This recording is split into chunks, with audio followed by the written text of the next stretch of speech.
Good morning and good afternoon, everyone. My name is Francesco Di Lillo, Director of the European Union and International Affairs Office of the Church of Jesus Christ of Latter-day Saints. And I'm here with Rick Larson, CEO and President of the Sutherland Institute. We are delighted to welcome you to the third webinar of our Strengthening Families webinar series, titled Family in Transitions, Navigating Modern Challenges. It is wonderful to see many of you joining us today from both sides of the Atlantic. Some of you have already joined previous episodes. Some of you are new, but we are excited to have you all with us today for an insightful discussion that we're going to have with our esteemed speakers.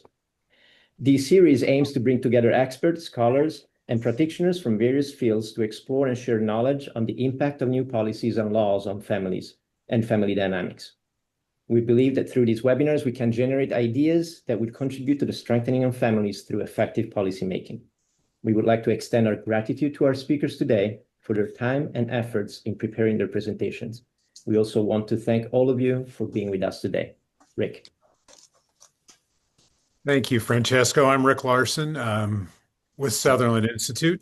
This third webinar is entitled Mitigating Family Fears, Government's Role in Supporting Families, which is an interesting and potentially broad topic. And today I'm very pleased to have two experts and policymakers who I know and have spent time with, and they will be addressing our initiative's questions in a bit of a retrospective. This is a unique episode. It's both a look back in terms of review of what we've learned and a look forward through the eyes of our two very qualified guests. We'll hear a variety of solutions and approaches, and they're all designed to strengthen the family. It's become clear over time that legislative measures can and do play a role in promoting family stability, such aspects as work-life balance, protecting parental rights, providing economic support through legislation to families. And by examining successful policies and strategies and keeping this dialogue open, we aim to identify best practices that can be shared and to innovate approaches that can be implemented broadly in support of the family. So with that setup, what I'd like to do now is introduce you to our two guests and give each of them 5 to 7 minutes to talk a little bit about their interest in family policy, perhaps any unique perspective they may bring. Representative Kennedy, I know that will be the case with you professionally. So I'll begin with introducing Representative Mike Kennedy. Could also be introduced as Dr. Mike Kennedy. He is a member of the United States House of Representatives representing Utah. Representative Kennedy, welcome. And if I could ask you to take 5 to 7 minutes, just tell the audience a little bit about you and about your motivations in this area. Thank you, Rick, and thank you, Francisco, for allowing me to be a part of this. And I'm grateful to share my experiences in these particular areas. And I'm thankful for the Church of Jesus Christ of Latter-day Saints, as well as the Sutherland Institute for organizing this. My 10 years of service in the state legislature allow me to, as a representative and also as a senator, to bring a unique perspective to our community issues in relation to policy aspects and how we actually all, considering the diverse input that people have, how we can all work together on these important issues to help to strengthen the family instead of creating problems for the family. In addition, I have 8 children and 10 grandchildren. I'm really pleased to be a family man. One of the most humbling aspects of my life has been to be a father and a grandfather, considering that I'm not a perfect person, and the selfless nature of being a parent and also trying to set a good example when I'm not a perfect person is something that has it's inspired me to be a better person as a result of the family experiences that I've had. I recognize in each family, and especially my family is growing up and also going through medical school and then law school, is that there are a variety of health care issues, child care issues, the feeding and clothing of the children, and the economic impacts associated with just trying to raise a family in modern society. These are things that we as policymakers ought to be serious about so that we can promote and support families instead of creating issues for them. In fact, one of the other parts that I bring to the table is I come from a single parent home where my mother and father divorced when I was in my early teens, and that created a significant amount of tumult in my childhood life, giving me a variety of insight into the struggles that people can have when they're impoverished by single parent families, as well as the government policies that may support or not support that circumstance. As a family doctor for 25 years, I've been privileged to try to deliver healthcare to families that were struggling with these various issues as well. So personally, as a child, and also as a man raising my own family, and then the great privilege that I have to serve the people of the 3rd Congressional District in Utah and understand of the 850,000 people that I represent, that there are a lot of struggles out there, a lot of particular issues, and working together, we can share ideas, diverging input, and consider the ways that we can all work together. So I look forward to the opportunity we have today to get together and try to understand some of the considerations and also possible policy solutions. And I'm really grateful to be with Marco La Marca and the opportunity that we have to talk about United States considered policy, European Union considered policy. So looking forward to working together, and thanks for having me on today. Thank you, Representative Kennedy. It's just a pleasure to have you. And it's now my pleasure to introduce Marco La Marca, who is a member of the Cabinet of Europe, the European Commissioner for the Mediterranean, Dubravka Suiza, the European Commission. It was my pleasure to sit with Marco on the same panel in May in Brussels. So it's good to see you again. Thank you for joining us. And please take a few minutes and introduce yourself to this audience. Thank you very much, Rick, for this introduction and for inviting me, Rick and Francesco as well, of course. Yes, indeed, we have a different perspective, Mike and I. It's an honor to be on the same panel, Mike. And indeed, we also have different, let's say, competencies. I mean, within at the European Union level, we have different perspectives, and we can legislate up until a certain point, which is the point that the treaties give us. For instance, we have no competence at all on fiscal policy, so we cannot give direct incentives through taxes to families. What we have been doing so far is rather related to labor law, to encourage family formation through labor law, which means notably on the work-life balance, as you mentioned earlier, Rick, on the Pregnant Workers Directive, on equal opportunities. There are as well some council recommendations on early childhood education and care. So let's say all is about the complementary services to parenthood, but we cannot, by statute, intervene directly on family matters, which from a certain point of view is a limitation, from another point of view is a blessing, because due to the huge number of cultures that our constituents embrace, not only the languages but also the cultures that are still very separated, the point of view, let's say, of our member states can be quite different when it comes to this kind of matters. So we are rather engaged into helping member states in facing the more cross-border challenges, rather than to impose a specific model, which again, as it's its own limitations, but it can still be a good thing. So I'm happy to contribute today and to engage with you. Thank you, gentlemen. Francesco. Well, thank you again. It's an honor to be with both of you today. So now we get into our discussion segment for this webinar. This is slightly different from what we've done in previous episodes, because this time we're going to look at some of the key arguments and topics raised by our distinguished guests and speakers from the previous two webinars. If you recall, those who have followed us since the beginning, the first webinar featured academics, the second webinar featured community and media voices, and all of them had different perspectives in terms of family policies and what solutions and also challenges. So we will show some clips from their remarks, and we will ask our panelists to share their thoughts as legislators and policy actors. So Rick, back to you. Yeah, gentlemen, I should explain as we'll play each clip. We're going to ask you to comment, and you'll note that sometimes we jump right down onto the ground with a very detailed topic, and sometimes we're going to jump back up to a higher level concept that may influence all of the others. So, with that caveat, let's get down on the ground. Jennifer Graham, a previous guest, reflected on how smartphones enable both connection and secrecy in children's lives, exposing them to harmful content, often without parental awareness. Now, this is an interesting area. So let's listen to Jennifer, and then I'd like to ask a question. And so one thing that I would like to talk about is the smartphone in particular as a vehicle for social media. We talk a lot about the poisonous nature of social media, but social media is enabled by the ubiquitousness of the smartphone. It allows us to connect with one another. Sure, there are many good things about it. I have group chats with my adult children.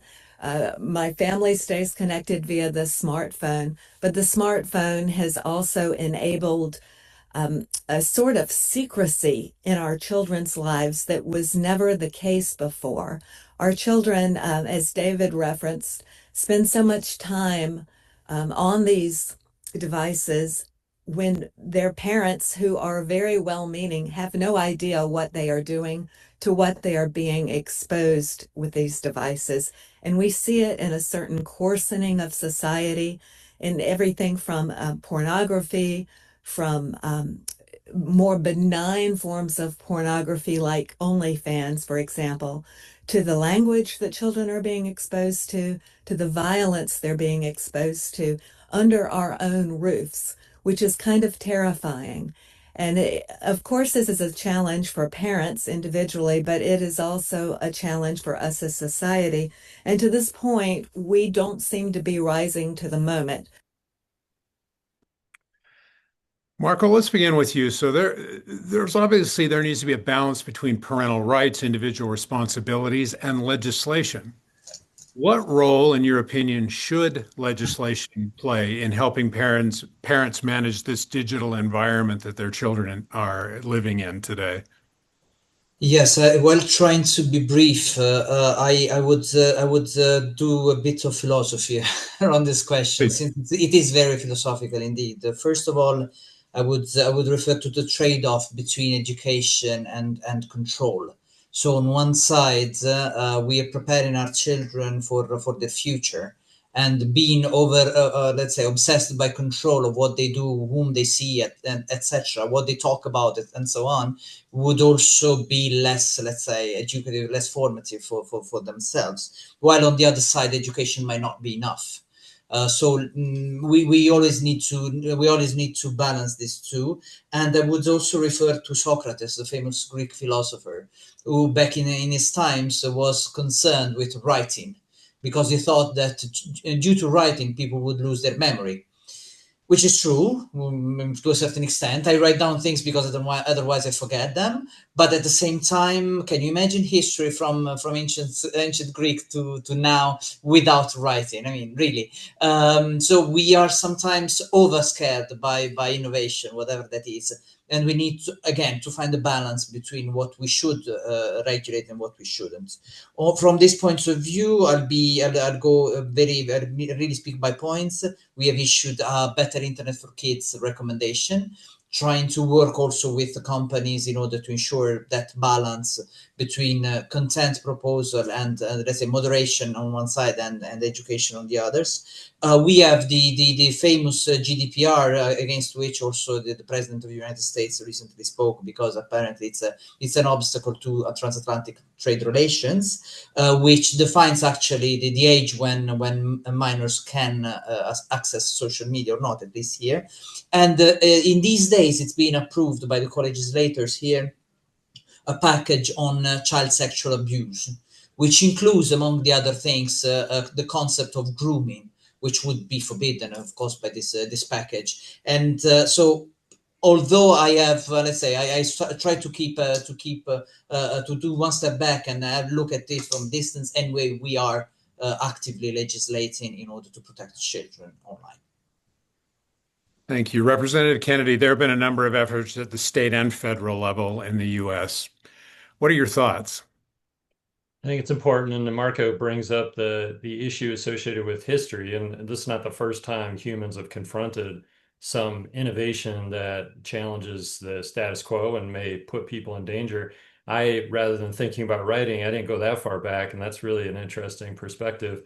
But when it came to trains and cars, I am certain at some point, I'll go to the trains first. Very dangerous. The tracks were laid quickly in the Intercontinental Railroad, that many of these trains, as they went along the tracks, they would go off the tracks and a lot of people would be hurt and killed.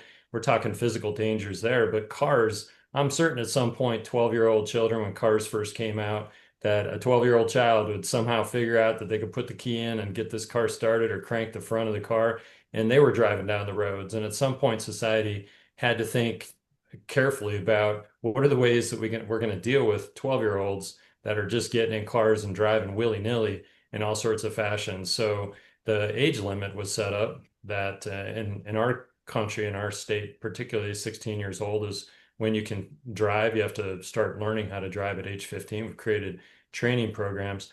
What's been really interesting looking at the technological innovation is just I've seen over the past 15 years that parents were given their 6, 7, 8-year-old children cell phones so that they could keep track of their children with no understanding whatsoever what the child was doing with that phone all day long. The mom or the dad would think that I'm just able to call my child and the child can call me if there's any issues.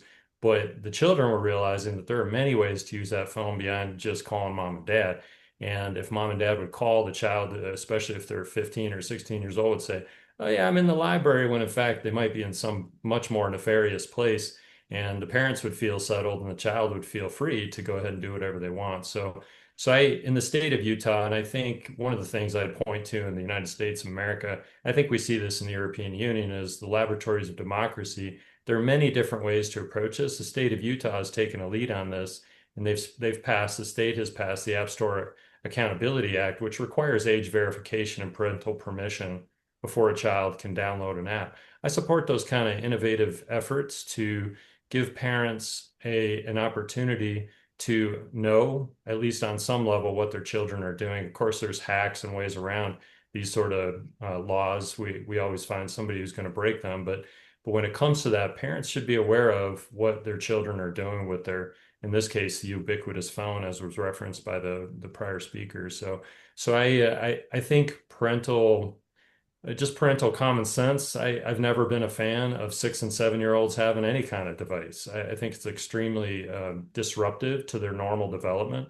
And in addition to that, as children get older and the phone becomes more necessary, I think parents up until a certain age should have direct accountability to what is on that child's phone, which the state of Utah has required. And I'll just say in the Kennedy family, we don't allow our children to have cell phones until they're 16 years old. We've done that for many years.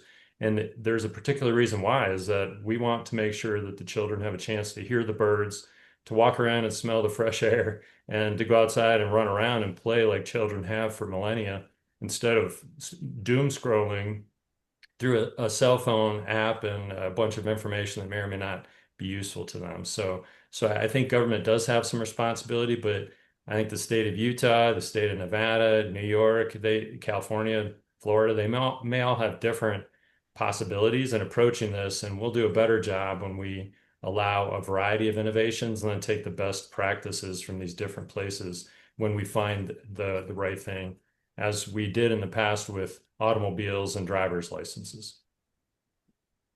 Thank you. Thank you both for your insightful questions. Let's go to the second question, which takes us back to the first episode with the academics. In that particular episode, Professor Matteo Rizzoli from Lund University, he's an economist, argued that traditional family policies, which focused on lowering the cost of having children, had yielded only marginal results. He called for a more radical recentering of family in society. So let's hear what he had to say. A very coherent policy is not like you start up a family policies and you get results right away. It takes a lot of years to get some results. And to me, I would claim that the approach of lowering the marginal cost of having kids is probably not enough. So it does produce some results on the margin.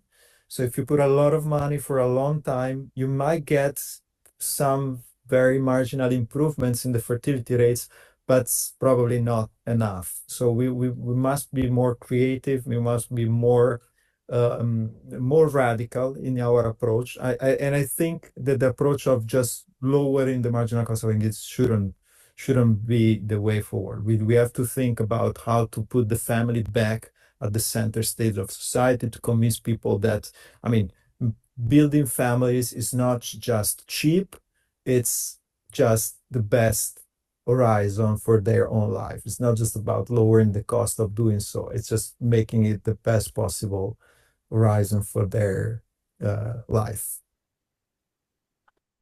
I like that, the best horizon of their lives. So let's start with Representative Kennedy. Do you agree that the current family policies in general are too focused on economic incentives, and what alternative approaches could better support family formation and stability, in your opinion? It's a really interesting question. The point would be not just government, but also we're looking at economics generally and 7-day work weeks where businesses don't shut down. They're 24/7 creating content or materials. And when it comes to this, supporting the family, I've always been a big fan of churches and community cultures reflective of supportive family approach. So, for example, people may look at a day of rest, and in my religion case, it's the Sabbath day is Sunday.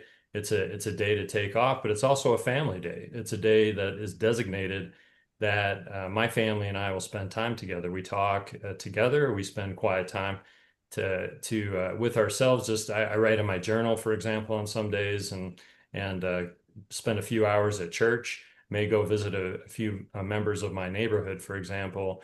And we have in Utah, we have communities that actually, with their community laws, they don't allow workplaces to open up so that people can actually stay home on one day a week and be with their families. So government has a role to play in this. I don't believe that it's good for the federal government to mandate for the whole country, for example, and I'd never run this legislation, that one day a week that everybody needs to rest on a certain day.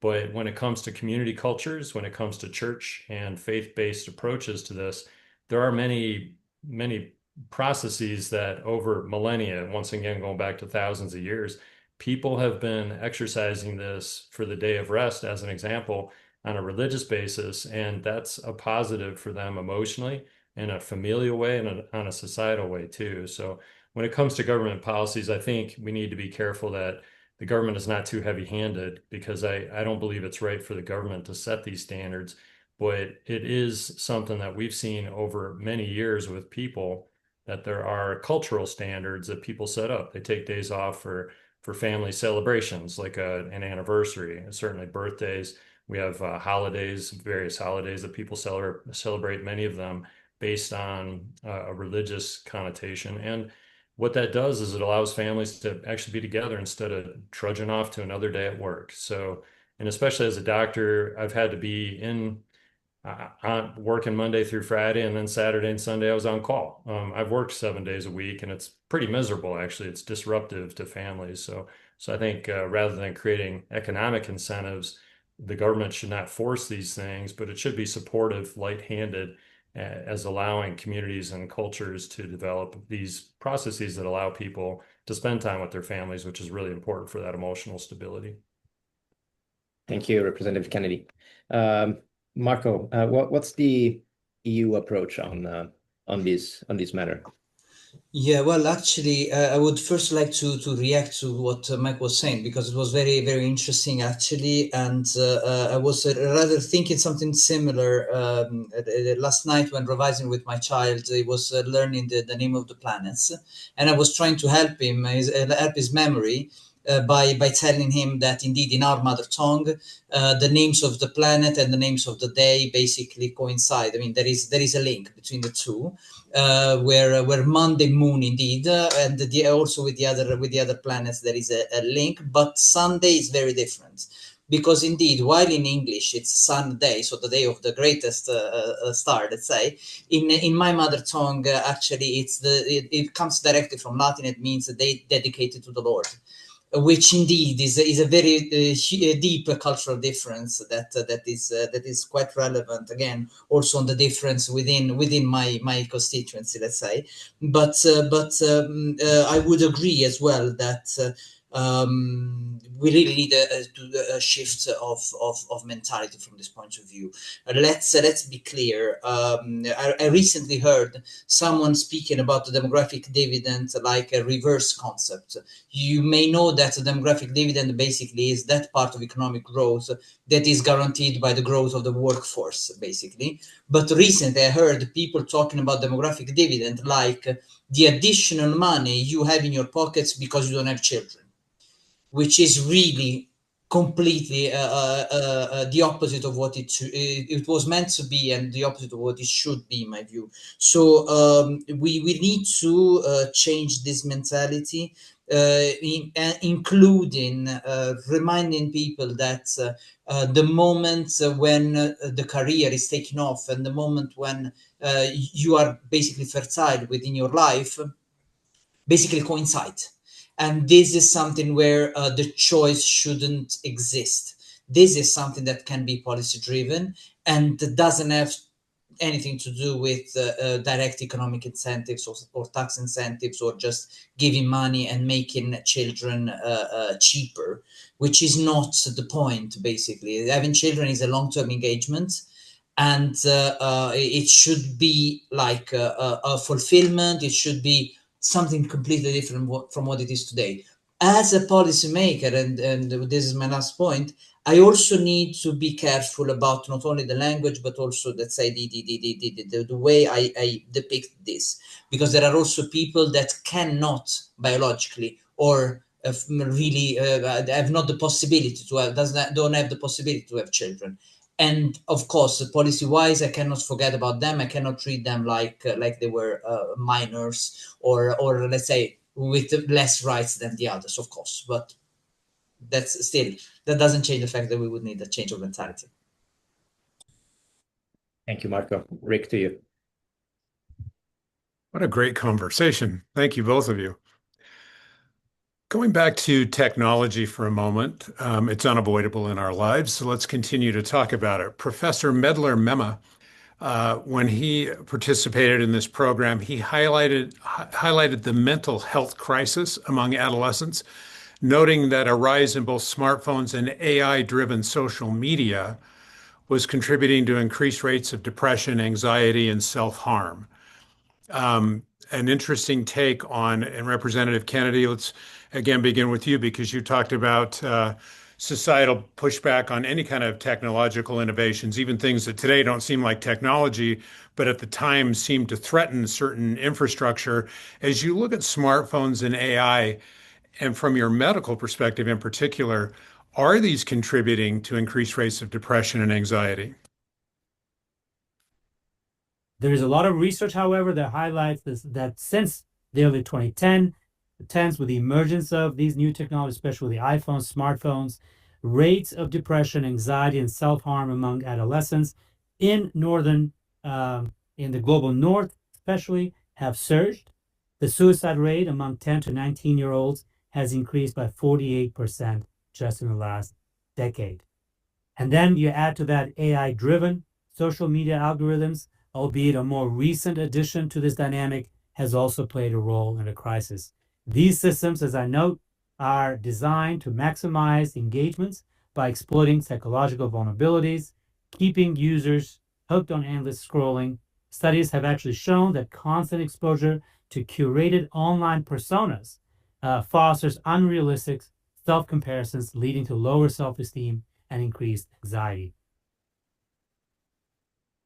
So again, Representative Kennedy, I'd ask from your professional various perspectives, Is a keys to the car approach sufficient, or are we in territory that requires more from legislators? There's definitely a role for legislation.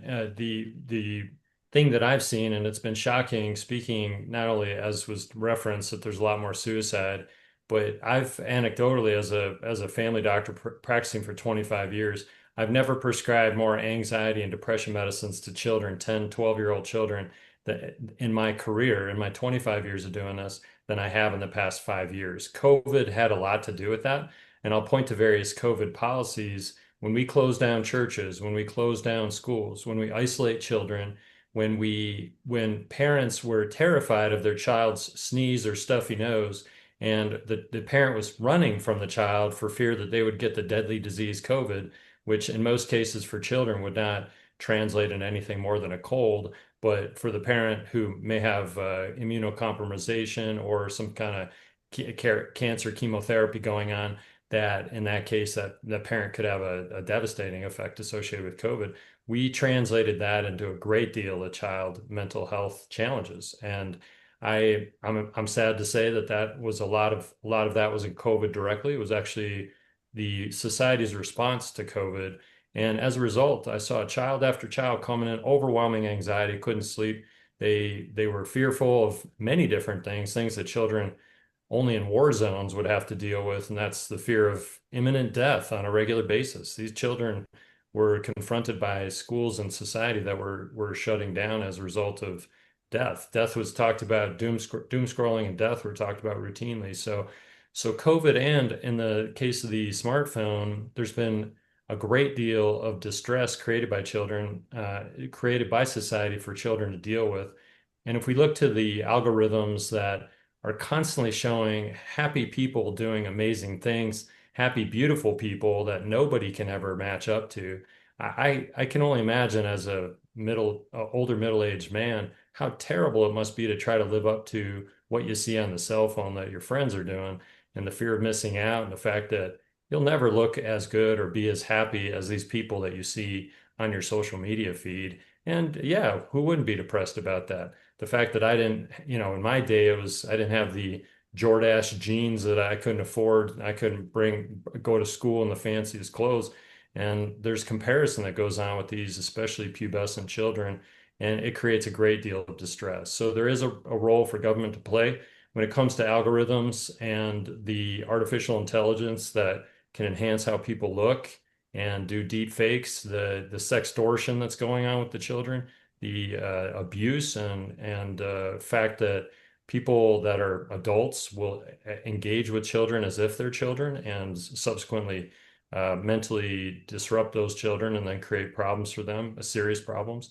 These are things that society in a legislative fashion can respond to in the form of criminal penalties. We certainly can pursue those people, but it goes back to the parents, making sure that children and their parents are working together on this, because there have been incidents where children have lost their lives because they were trying to deal with a sextortion circumstance that they didn't know how to deal with besides killing themselves. And so we in government circumstance do have a role in it. It is, I think we're kind of still at the early part of this, but why not have an age limit for children to engage with applications as well as with cell phones generally? We did that with automobiles, and we don't allow children to vote until they're 18 years old, but they can.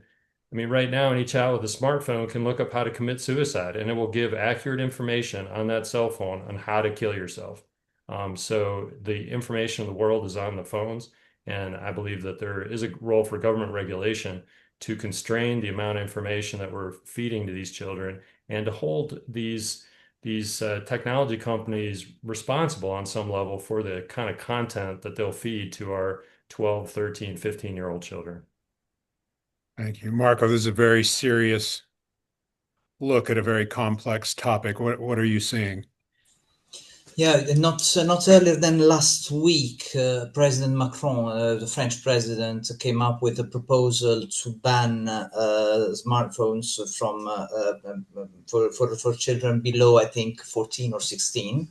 And he said he wanted to bring it up at EU level, and he said, otherwise I will do it myself in France. and then if the other wants to follow, they're free to. So it is something that is very but taken very seriously on this side of the Atlantic. I can just say that actually technology is much faster than we are, like it or not, a bit because we always want to do policies, let's say science-based policies. So we expect to have the data in order to judge the phenomenon before reacting, and this means leaving things as they are for a certain period. And indeed, sometimes this problem, these excesses, sometimes they solve themselves in some way. In other times they don't, and then we need to intervene. But this is definitely something we are monitoring. Among the other things, we've been working a lot both on mental health and loneliness, where there is of course a link between these two. It is not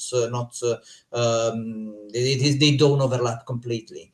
And notably on loneliness, I've been asking the researchers that were indeed compiling the data, how comes that loneliness is induced by something that is called social networks, which is something that still puzzles me. But indeed, it depends a lot on the use the native generations are making of these tools.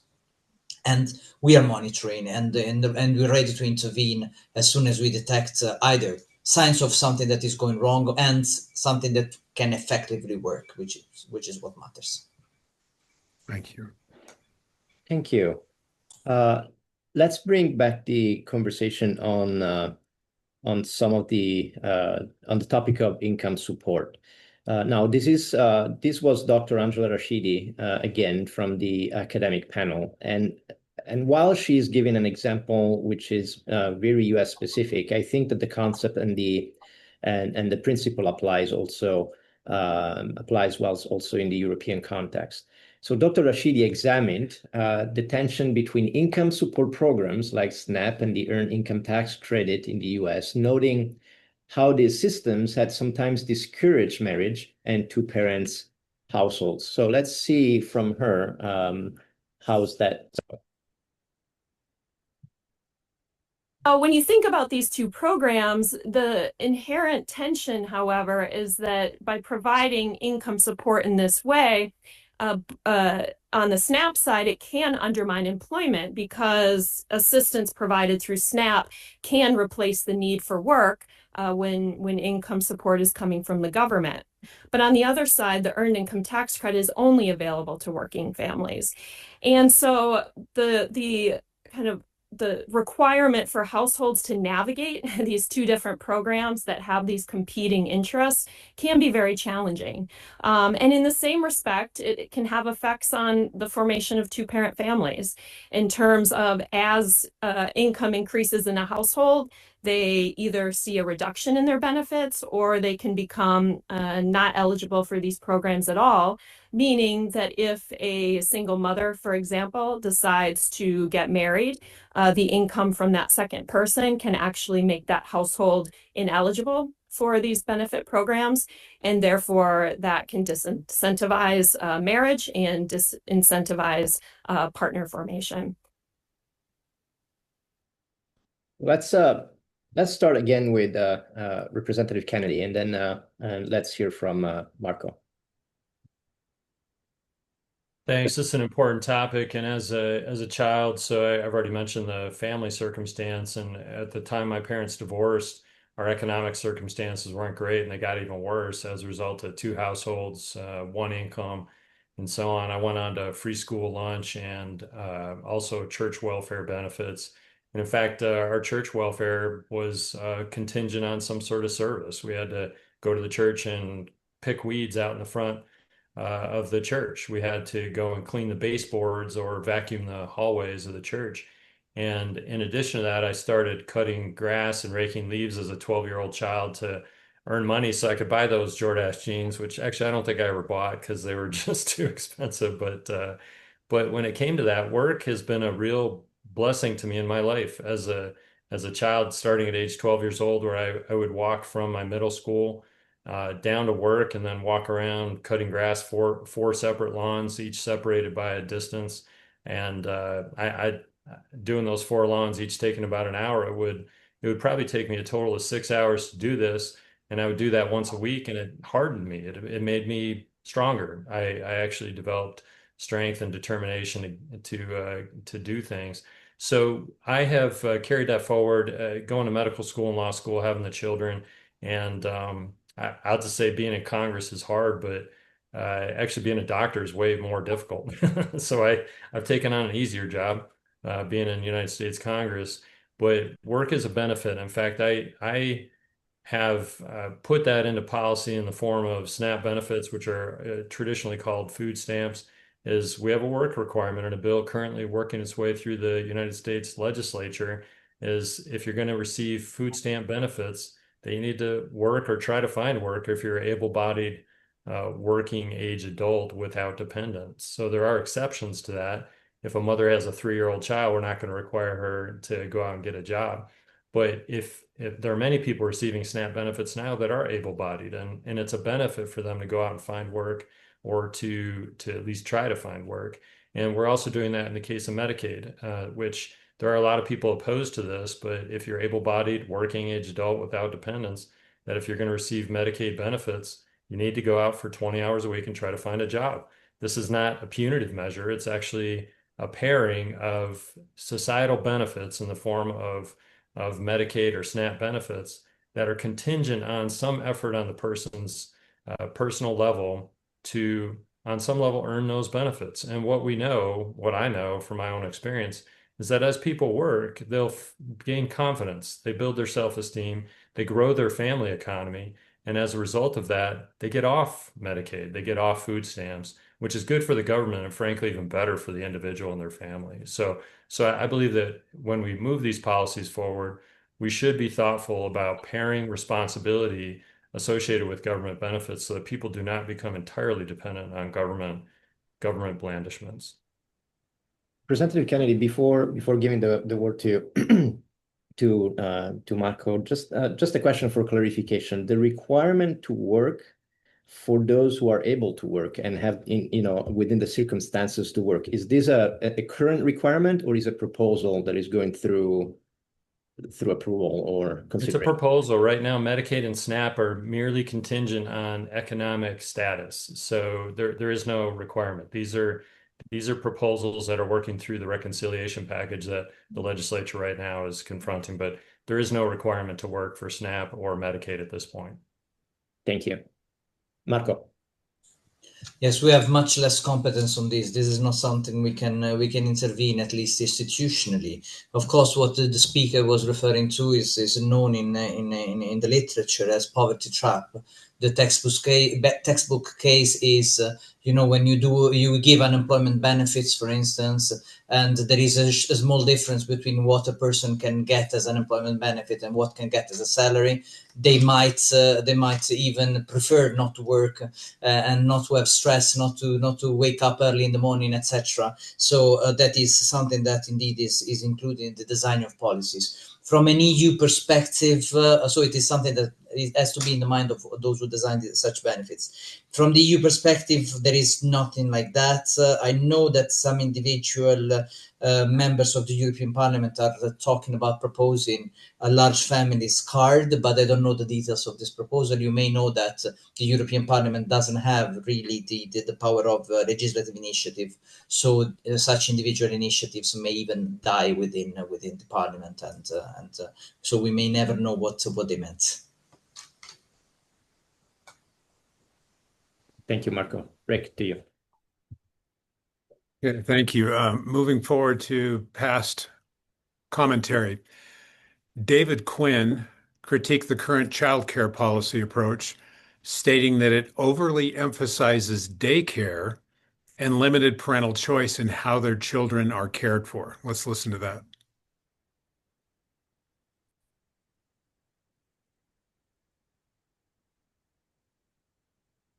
I think around the area of family policy, all families with children are concerned about the issue of daycare, who looks after their children when both parents are out working, as is normally the case now. I think there's a huge overemphasis by the state on funneling resources into daycare. I mean, once upon a time, what used to be said was a mother's place is in the home, but now this seems to have been replaced by a mother's place is in work and a child's place is in daycare and later in school.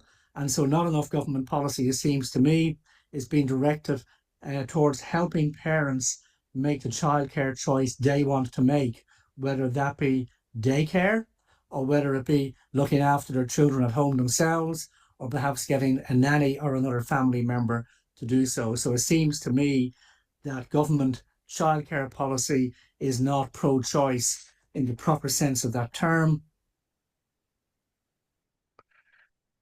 Gentlemen, this can get philosophical in a hurry. That's a very interesting point he made.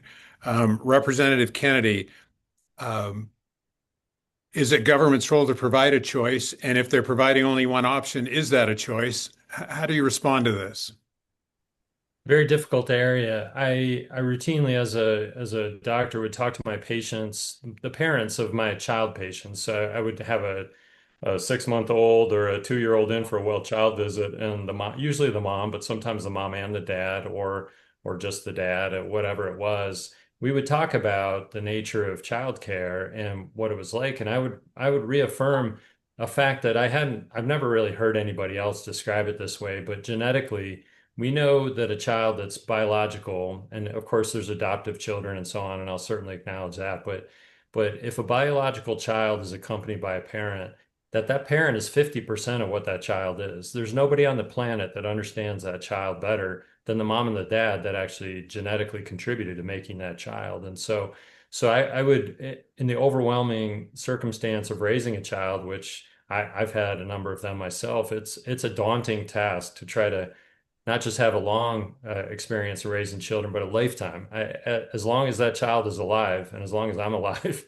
it's my responsibility to be a dad to that child. It's a big deal. It's something that we should take seriously.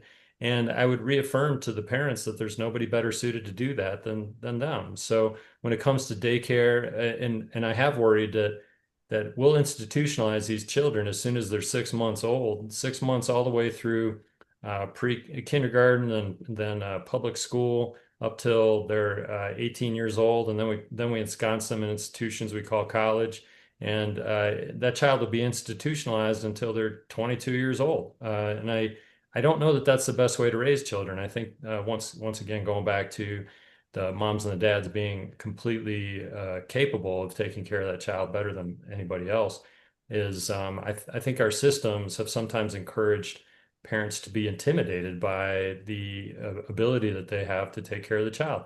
That there are a number of people that want to actually educate their children, and the school system will disincentivize that by saying, no, you need to be an expert in education to school the children. And in that case, what about the expert in the child, which the mom and the dad are? So I believe there are, once again, I would go to state and religious institutions, community status, for us to encourage parents to be directly involved in all aspects of the child's life, but not overwhelmingly involved, that we all need more support and assistance. We can't do all of this by ourselves, but there is a role for government to play in this, but it should be a light-handed role. I'll just finish by saying in the West, the Mountain West particularly, we have a housing crisis, and a lot of families are confronted by $500,000 starting houses.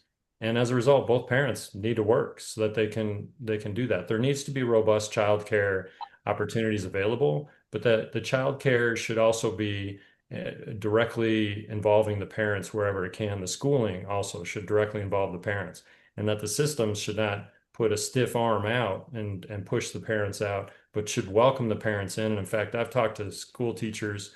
They want the parents to be involved, but many times the parents just send them off to school and they don't want to be involved for several hours because they have their own lives to live. That's a problem, and parents need to be willing to step up to the plate because teachers need the support of parents, and parents certainly need the support of teachers, as an example. Marco, recognizing the layers to this conversation, do you see any cultural or legislative differences in the EU? How do you respond to this? Yeah, well, actually, rather than a geographical distinction, I would resort to my let's say mindset as economist.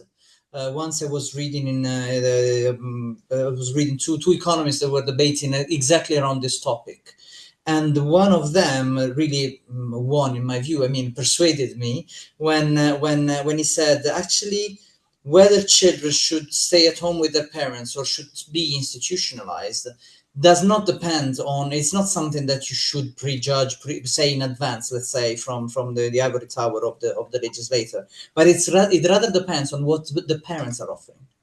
Like if the parents are those kind of parents who speak a language like go grab the thing over the thing there, they better be institutionalized. Okay, if the parents are the kind of parents who can give content with love, who can let's say transmit a culture, who can transmit knowledge, who can transmit what they need to learn, then let's say this makes it worth for the kids to stay at home as long as possible.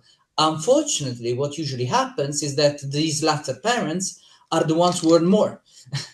And for them, the opportunity cost of staying at home with their kids is much higher, which is something that we cannot intervene on by policy, let's say. So, but I would rather center, let's say, the question on what the parents can give, and there is still another very small remark I would make that regards equality. We are giving it for granted that it's the mothers that stay at home with their kids. Why? There, in many cases, it can be the fathers. And we need also here a shift of mindset to remember that actually, again, as an economist, it should be the one who earns less that stays home, whoever that is, not necessarily the mom. Before I leave this, Francesco, I'm just interested, Representative Kennedy, some may hear that as a liberal mindset, but there's a practicality to that. Why do we limit ourselves in thinking, oh, the mother should stay home, the father should work? Is that still a mindset? It seems antiquated in some ways and radical in others. There's a biological aspect to this that we all can understand when we think about it, is being pregnant is a lot of work. I mean, I tell my pregnant patients that you're building a human and you're going to be hot and you're going to be sweaty and you're going to be hungry and you're going to be tired because you're building a human. And if I were to build even something as simple as a doghouse, it's going to take some work, and I would be a little tired to pound in nails and put together a doghouse. So pregnancy obviously makes it difficult on some level. Of course, I've heard of experiences where pregnant women run marathons, and God bless them. I mean, in the day, we're talking 60 years ago, they used to say you're 9 months pregnant, you should just lay around and eat pickles and hamburgers all day. That's a terrible approach to pregnancy. And then, of course, postpartum, once a baby's delivered, breast milk is the best for babies. There's ample evidence that breastfeeding is robustly better than any version of formula that we can provide. It's warm, it's ready to go, it's biologic, it's clean, and so on and so forth. And it's plentiful in supply in most cases. And so to have work policies, and that's where daycare and work policies can come in, breastfeeding supportive work policies where mamas that have delivered a baby, and my recommendation is up to a year. So up to a year, a baby, to have a mother that has, if she needs to work and wants to work, that she actually is able to go to a quiet place and either pump, or she can bring her child to work. And there's a work associated with the daycare associated with work, that she can actually go and nurse the baby during the day, and others can attend to the child in between. Those are positive policies that can actually facilitate the biological necessities. But in my case, my oldest daughter is a doctor, and her husband stays home, just like Marco said, is that the doctor is able to earn more money than the husband, and the husband's doing a fantastic job raising my 3 grandchildren and their families. So to be overly rigid on this is not positive. Each family should make their decision, and government should be supportive of that. But there are certain biological realities associated with just creating a baby and then helping it grow up that make it so that if a mama does need to work, we need to have healthy policies so that she can heal up after she's delivered a baby. And if she so chooses, that she can nurse that child as long as she and the child want to. And medical evidence is to go up to a year. 1 year of nursing is positive for children, but any amount of nursing a baby is better than none. So there's a variety of approaches here, but each family, supported by communities and state and sometimes even federal governments can make it more feasible for people to make healthy decisions in these areas. Thank you. Marco, any final word on that? I think what Mike just said is undisputable. It's facts, it's not opinions. So I just agree. Facts are good. Francesco? Well, let's go back to AI, this time from a different perspective. The first question was from Professor Mema, who talked about the mental repercussions on youth of AI-driven applications. But in the first episodes, we had another academic, Professor Bradford Wilcox, who talked about, who warned that AI-driven applications would eventually disrupt the labor market and had the potential to destabilize families, particularly through job loss and declining marriage rates. So let's hear his concerns, and then I will start with a question for Marco. So the kind of opening point here is just to note that many of the champions, many of the executives who are kind of advancing AI are arguing that AI will kind of seriously disrupt the job market. And we think, based in part, of course, on our experience with the China trade shock, a few decades ago, that such disruptions will have a strong impact on family life in America. And again, that's in part because work is so fundamental to family formation and family stability. And what we've seen, for instance, in research from Harvard is that men who are not working full time are 36% more likely to get divorced compared to their peers who have full-time work.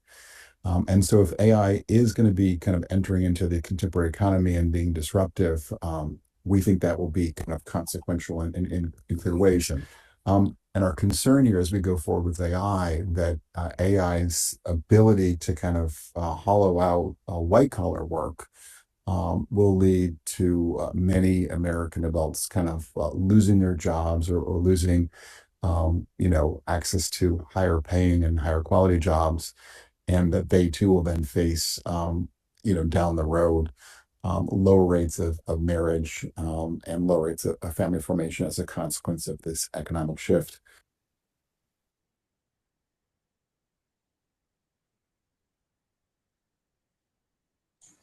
I think you're muted, Francesco. I can't hear you at least. Thank you. Thank you. So considering this gloomy perspective that Professor Bradford Wilcox sees as a potential impact of the AI on the labor market, how should government prepare for the family level consequences of AI-induced economic shifts, and especially in terms of employment and social cohesion? So I will start with Marco, and then hear from Representative Kennedy.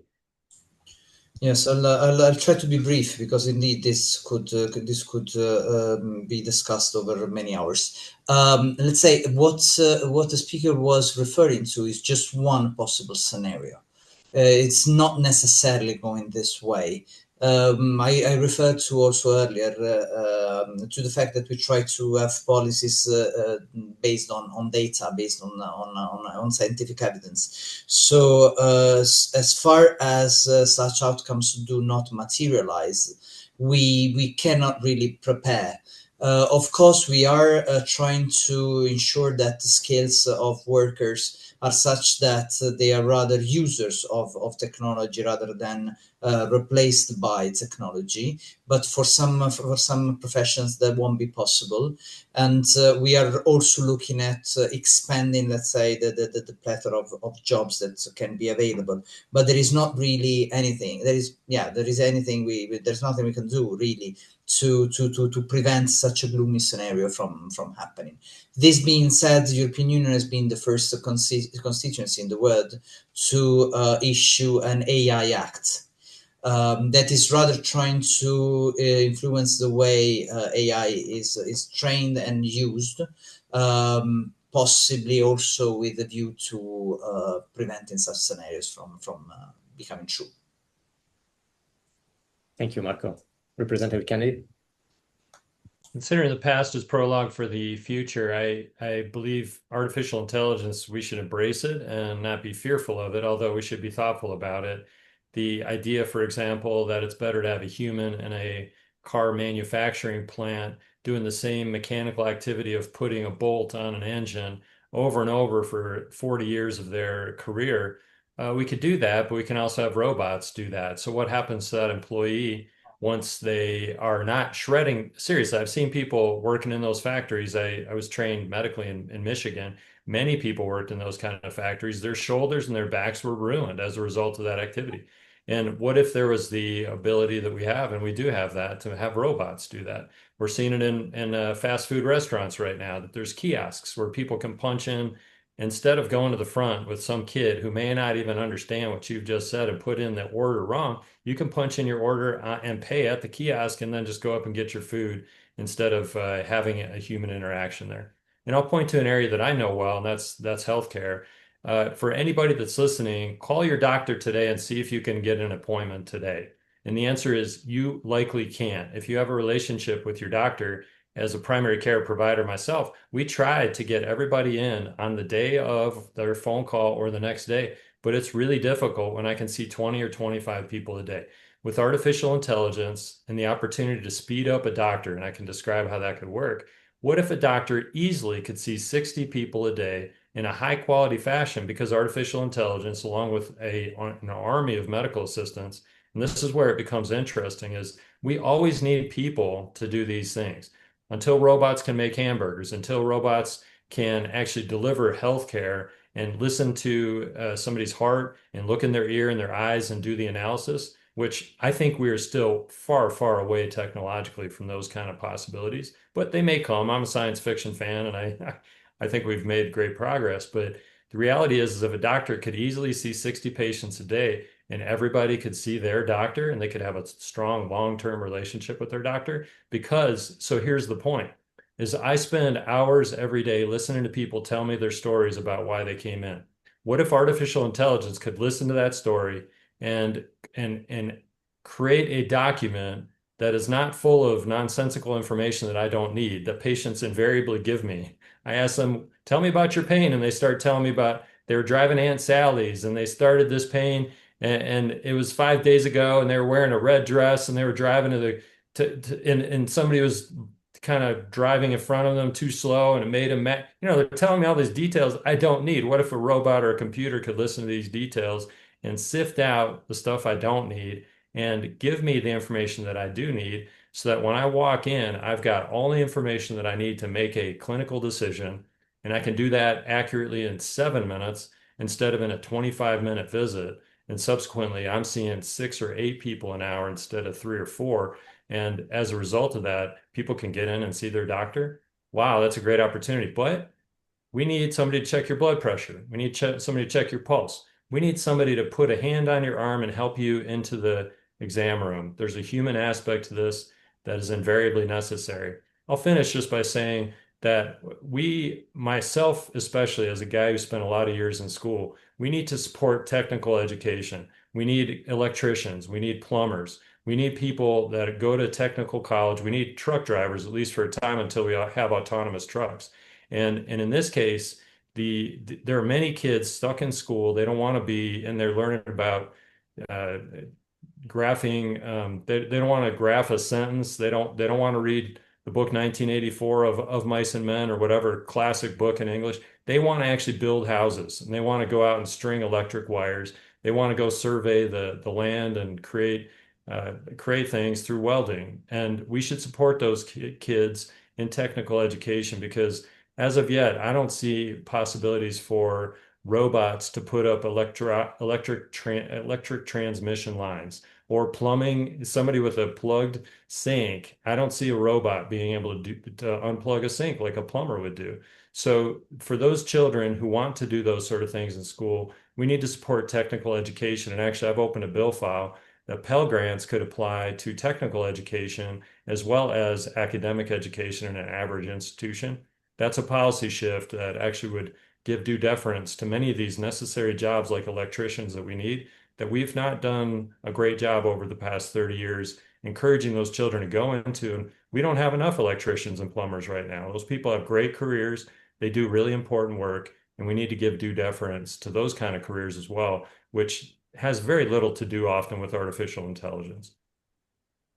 May I just have a follow-up question, Rick? Because this is very interesting. We just had our office hosted recently a roundtable on faith and AI, and how faith and how AI may shape faith driven activities. But one of the things that was raised was the need to make sure that there are transparency protocols in place for organizations using AI, especially when AI interacts directly with individuals. So it kind of resonated with me when you mentioned those chat box, kind of preparing, kind of screening your patients before getting the information to you. So for those who are not familiar with the legislative process, I'd like to know from both Marco and you, from your own individual perspectives, how can you ensure that transparency protocol are in place, and that the ethical concerns about AI managing my health requests are actually taken care of in the inappropriate manner? So let's get with you first, and then Marco. Is that okay? Great. Because so I now spend a lot of time on airplanes, and this is where I think humans have a role to play. Is spending time 4 hours flight back and forth to Washington, D.C. from Utah is something now I've never traveled this much in my entire life. But I would never get on an airplane that was a robot airplane with no human to pilot this thing. Never. And I don't think if we go 100 years or 500 years in the future, whatever flight methods we're using, I don't think any of us would be comfortable getting on a flight device that doesn't have a human there to respond to some failure of the system, to respond to whatever tragedies will invariably develop in these. So we always need somebody to scrutinize, be skeptical of the information. One of the things as you talk, Francisco, is I thought about Walter Cronkite back in the day. You know, you're talking in the 70s, and I was too young at that time. But Walter Cronkite, when he said it on the daily news, on the nightly news, that was the truth. And actually, we still have a lot of people around that would affirm that when Walter Cronkite broadcast, that was the truth of what was happening. And I've not analyzed his career, but we know that there were a lot of mistruths that the government would promulgate through those media outlets, and certainly we know that today. So there is a role for humans to scrutinize the data. For example, the doctor should always be involved in every clinical decision that's made, in spite of the information. So I would take the information, for example, if I had artificial intelligence kind of query the patient, get a bunch of information, and then give it to me, I would go in and I would actually re-question the patient to verify the critical pieces of information that I needed, and then explain to the patient what I thought. Myself and the patient would work together to make sure that we understood each other completely, and then we would make a clinical decision about what we should do with that information. So just like pilots, I always want two pilots, not even just one, on an airplane. We'll always, and a bunch of stewardesses as well. Stewards and stewardesses are there too to help. There's always a role for people to play. And what if on the flying side that we made it easy enough that we didn't need as many people on airplanes to fly, and we could actually make flights cheaper so that I could fly routinely to places that now I drive because it's just too expensive and clunky for me to go to the airport and so on. I just see that as expanding the economy. So when we use artificial intelligence to do these things, and I think of autonomous flying taxis, for example. I mean, we're talking about that in Utah for the next Olympics in 2034. When we have the Olympics, we're talking about heliports that are battery driven. These are electronic air taxis that will eliminate or reduce the need for us to drive back and forth with congestion. I just get excited about the future with this, because if we have automatically driving small distance flying machines, as well as long distance flying machines with people to scrutinize and look over them, the world's going to get better. And actually, there's going to be plenty of jobs fixing those devices when they break, or supervising those devices as they do their job. Thank you. Marco. Yeah, just as a reaction to what Mike was saying, indeed, nowadays, as far as I know, at least for the little I know about flying, indeed, what pilots do is merely reacting to emergencies, because most of the systems are automated, but still they are there to oversee, to in case of need intervene, etc. But still, we have metropolitan trains that are self-driven. So this is something that people are boarding such trains every day all over the world now. So let's say that future is much closer than it seems. Back to the question on transparency that Francesco was asking. I'm not sure that in the long run we can have that kind of transparency. I mean, with as far as as far as I understood at least, or as far as I am exposed to artificial intelligence, right now I can already not say if I use artificial intelligence to, I don't know, to draft a briefing for my commissioner, or to prepare to study something to prepare for a meeting. I don't have to say that, because indeed there is no ethical consequence due to the fact that I used it. And I think that quite soon there will be a time where it won't even be necessary to specify whether certain information have gone through artificial intelligence or not, because indeed there will be no difference at all between a human processing them and the artificial intelligence. Maybe I did not understand the question, or maybe I think that the question will be overcome by the facts very soon. Thank you, Marco. Rick, to you. Well, speaking of human interaction, let's now view a clip from Melissa McKay, who shares a personal story about how grassroots activity influenced public policy and gave us results we might not have otherwise had. So I share this story mostly just to talk about really how critical I think grassroots movements are, and community movements, and really parents in enacting change on the higher level. And I think the beautiful thing about grassroots movements is they're kind of the stepping stool between where parents are at and the resources they really need, either politically or professionally. I think as a mom at home who was wearing yoga pants every day, it would have been really hard for me to walk into a senator's office or call up some. I mean, the thing about legislators, I think we all know as you progress, is that they're so busy, it's hard to get a call back sometimes. So I would just close by saying that I think that these are all problems that we can solve if we come together. I think that if you're in a place where you are really tired, you can reach out to a grassroots movement. If you feel like that you're in a place you have energy, I would say create a grassroots movement, because I think that it's going to take all of our voices to be able to solve these very complicated problems.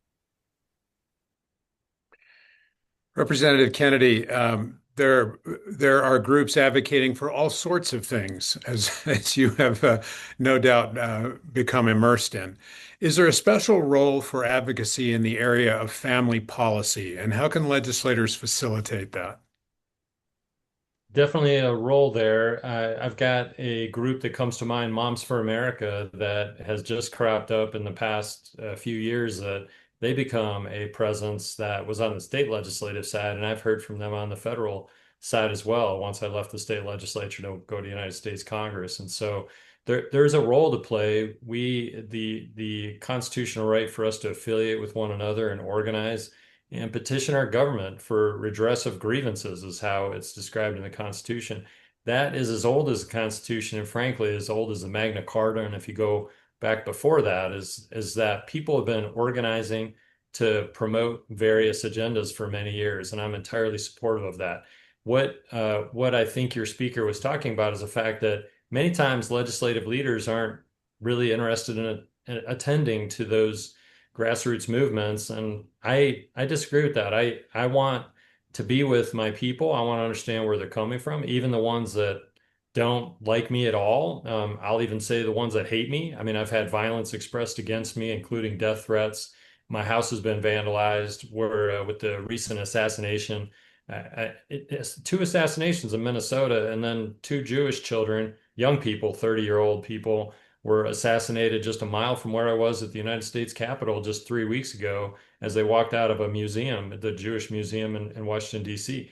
There is outright violence and terrible things that are going on. That's not what we're describing. But when it comes to these kind of grassroots efforts, I'm very supportive of listening to those people. And I've got 11 counties. I've held 4 in-person town halls so far in 4 different counties. My intent is to cover the remaining 7 by the end of this year. We hold town halls. We visit with people, even when they're opposed to me and the things that I represent. I want to hear from them and understand them. And I believe it's important for people to organize. I always tell people, look, your opinion's nice, but if I don't hear from 50 or 100 of you, it's hard for me to believe that your opinion is that relevant. But if there's 500 or 1,000 that are saying the same thing, that means a lot to me. And I certainly want to aggregate those voices, and as a representative of all those people, try to move things forward so that it works for everybody. So that's a privilege of being a representative. That's exactly what I should do as a representative, is listen to people as they aggregate their opinions and try to move things forward so that I can hear and understand and try to help wherever I can, even if there's disagreement. Marco, give us an EU perspective on citizens being heard and influencing policy. Yes, I mean, this question seems actually tailor-made for me, because my commissioner in the past mandate was the Vice President for Democracy and Demography. So indeed, she organized the Conference on the Future of Europe. That was the first direct democracy experiment in such a wide constituency as the European Union, with 440 million citizens, and that is not something we can do every mandate, actually, because it was a huge effort, but it's left as a legacy these citizen panels that are organized every fortnight, basically. So they continue going on with these citizens panels. And in addition to this, we have there has been a lot of talk about our let's say legitimacy as European Union, since from our inception there were no elected representatives, so we added the direct elected representatives back in 1979, and we still have, let's say, this gap between us and the population. So we're still trying to fill it. And we do have some forms of listening to people, which are, for instance, the Have Your Say portal. So every legislative proposal of ours needs to go through this portal that is accessible by everyone, and where we can listen to the voice of even single citizens, not only grassroots movements. The only rule, let's say, for grassroots movements is that they sign up on what we call the transparency register. I mean, even Francesco has a badge as a transparency registered person. Why? Because the citizens need to know whom we met and what we talked about. And because people, or every organization must be registered there in order to ensure such a transparency. And we encourage actually citizens participation. During this mandate, the president of the commission asked every commissioner to have at least a youth dialogue a year. So we found every commissioner, so every member of the College of Commissioner, of the 26 members of the college, found a group of at least 30 people to have this dialogue, to understand their concerns, etc. And we did it in all around Europe, and we're supposed to do it again. We're bound by the mission letter to do it again at least once a year. My commissioner has done already one more, and she's planning to have another still during this year. So it is something that we cherish and foster and encourage and try to promote. Thank you. Well, we are heading towards the end of this wonderful time together. We have time to review, excuse me, the last question from Naama Uzan, who is the director of the European Jewish Community Center here in Brussels. During the episode on where community voices were shared, she emphasized that her organizations find success by focusing on shared values and common goals, even when working with people of different worldviews. The idea of this question is to really understand how policymakers can foster, support, and encourage inclusive dialogue and partnerships across political and ideological divides to strengthen families and communities. So let's hear what Neama had to say. We love partnering with everybody and anyone actually. We just try to find one common ground and one objective that we have in common. And we love to work with different people who have different opinions than us, who see the world differently, but yet for who values are really important, and for creating a better world and a more inclusive world is the mission. So Marco, let's start with you again. How can policymakers and how does the EU foster inclusive dialogue and partnerships to strengthen families and communities? Look, when it comes to finding ways to talk about with people that have different opinions, I think that this may be, I shouldn't say it publicly, but we're among friends, I guess, no? We, as the European Union, with the fact that it's less covered by newspapers, allows us to avoid debating just for the sake of debating. So we go straight to the point. We're more, let's say, focused on the topics. And usually what happens in EU politics is that decisions are taken by consensus rather than by the dictatorship of a majority. So we have no a majority and opposition in the European Parliament. We have no majority and opposition in the European Council, and even in the College of Commissioners. Commissioners can work together no matter their respective party or the color of the government that proposed their name. And what we do all the time is finding a synthesis, finding a compromise, trying to take into consideration the position of everyone. Yes, this can also work when it comes to family policy, of course. Maybe for different reasons, but people can be brought to agree on some specific topic. So it's a matter of maybe breaking down the topics and make them less ideological and try to go to their real substance and try to address that. In order to, that's what I do, at least when I seek compromise, in order to find the agreement also of people who ideologically otherwise would be very distant from me. Representative Kennedy. That's really interesting, Marco, the difference there, the consensus building. And that's the kind of person I tend to be as a legislator, is to try to find the common ground.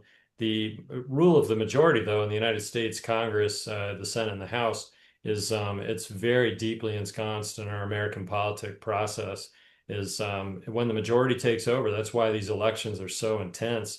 And frankly, why a lot of heat comes into these election processes, because it is almost like a winner take all process, which it only creates angst and animosity when you're in the minority, and because often you're run over in those circumstances.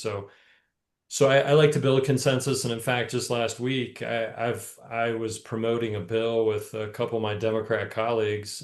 There's a significant divide in the House chamber. There's 435 of us there in the United States House of Representatives, and there's a center aisle, and the Republicans sit on one side, the Democrats sit on another, and you'll see people going back and forth, but it's not large groups. It's usually one or two here and there that they're going back and forth. And so as a freshman legislator, I believe it's important for me to build relationships wherever I can, because there's a lot of common ground that we can find. And in this case, overdose deaths from opiates, that's something that if people are for opioid overdose deaths, then I'd be surprised to hear anybody in favor of that.